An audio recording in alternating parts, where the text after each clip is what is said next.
मैं बताना चाहता हूं या फिर मैं पूछना चाहता हूं, मेरा प्रश्न यह है, अगर हमारे गंभीर परिस्थितियों में अगर हमें ही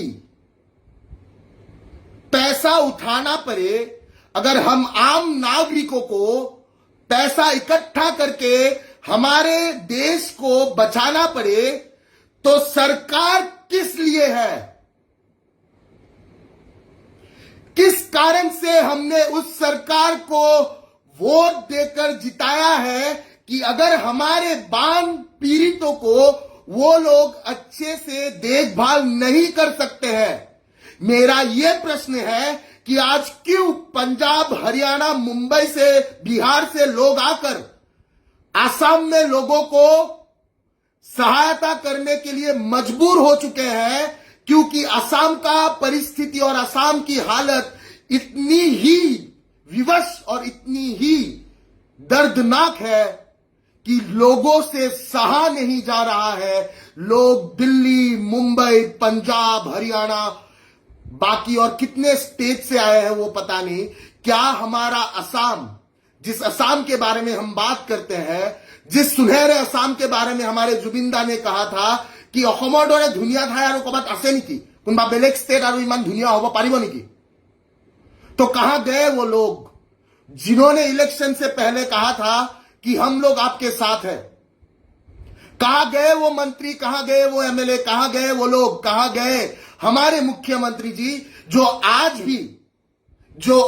भी बैठे हुए हैं अपने सीएम ऑफिस पर और भेज रहे हैं अपने लोगों को विथ बालोर तेल? मेरा यही प्रश्न है। मैंने अपना लैंग्वेज को असमीज से हिंदी में इसीलिए बदला ताकि मैं चाहूं, मेरा ये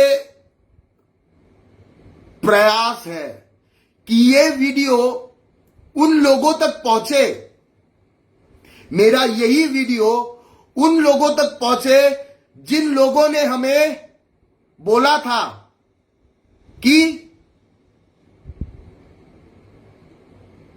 মারামার আখামার মানো, আমি আপোনালোকক বহুত ভাল পাইছে। আমি তেতিয়াই গম পাব লাগিছিল, যেতিয়া ভালটোক ভাল বুলি কৈছিল, বালৰ তেল নিদি কি কৰিব। আমি সিদিনাখনেই গম পাব লাগিছিল মিটিঙত, যেতিয়া আমাৰ মিটিঙত কৈছিল যে মাৰামাৰ অসমীয়া মানুহ, মই আপোনালোকক ভাল পাওঁ। সিদিনাখনেই বুজি পাব লাগিছিলে ই কেলা বালৰ তেলে দিব আমাক, ই ভাল তেল দিব নোৱাৰে, ই বালৰ তেলে দিব। কিন্তু আমাৰ মানুহবোৰে বুজি নাপালে। আমাৰ মানুহবিলাকে ভাবিলে যে কি নাই আমাক সঁচাকে বাল পাইছে, সঁচাকে বাল পাইছে। এতিয়া পাইছ গম, সঁচাকে বাল পাইছে নে বালৰ তেল দিছে? তো প্ৰশ্ন বহুত কিন্তু উত্তৰ নাই, প্ৰশ্ন বহুত উত্তৰবিহীন সৰকাৰ, উত্তৰবিহীন ৰাইজ, উত্তৰবিহীন চতুৰ্থ স্তম্ভ। সেশনটো ইমানে শ্বেয়াৰ কৰক যাতে এই সেশনটো সদনলৈকে গৈ পায়, যাতে এই সেশনটো উত্থাপন হয়, এই প্ৰশ্নবোৰৰ উত্থাপন হয় যে বানপানী শেষ হোৱাৰ পিছত কি হ'ব।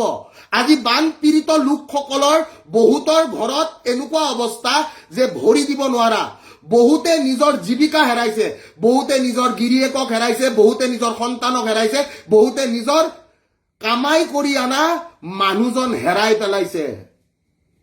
কিন্তু আমাৰ অসমীয়া জাতি, আমাৰ জাতিটো একত্ৰিত হোৱাৰ সময়ত আজি হিন্দু মুছলমান নিৰ্বিশেষে একত্ৰিত হৈ আমি সহায় কৰিব লগা হৈছে। যদি আমিয়েই সহায় কৰিব লাগে তেনেহলে সেন্ট্ৰেল মিনিষ্ট্ৰী আৰু ষ্টেট মিনিষ্ট্ৰীৰ দায়িত্ব ক'ত? সেন্ট্ৰেল মিনিষ্ট্ৰী আৰু ষ্টেট মিনিষ্ট্ৰীৰ দায়িত্ব বালৰ তেল দি কিনে শেষ নেকি? সেন্ট্ৰেল মিনিষ্ট্ৰী আৰু ষ্টেট মিনিষ্ট্ৰীয়ে যে বালৰ তেল দি পঠাই আছে, কিবা যে বালৰ তেলৰ যে সাহায্য দিছে, সেই বালৰ তেলত কেইডাল বাল ওলাই মইতো নাজানো, কিন্তু সেই বালৰ তেলৰ গোন্ধটোৱে কিজানি বাল। আৰু চবতকে ডাঙৰ কথা, আপুনি আপোনাৰ ঘৰত যদি কাৰোবাক খাবলৈ দিয়ে, আপুনি কি ৰাস্তাত গান গাই ফুৰে নেকি বোলে আপুনি আমাৰ ঘৰত আজি মাংস খাই গৈছে কব দেই ষ্টিকাৰ মাৰি মাৰি আপোনালোকে ষ্টিকাৰ মাৰি মাৰি পঠাই দিয়ে নেকি মানুহ ঘৰ আপোনাৰ তাত ফুৰিব আহিছে ভাত খালে বোলে আপুনি পিঠিত লিখি দি পঠাই নেকি আজি হাঁহেদি ভাত খোৱালো লোকেল মুৰ্গী দি ভাত খোৱালো 1 কেজি চাউল খৰচ হ'ল 2 কেজি মটৰ খৰচ হ'ল বোলে কি নিমখ খৰচ হ'ল 250 গ্ৰাম আপোনালোকে লিখি লিখি পঠাই দিয়ে নেকি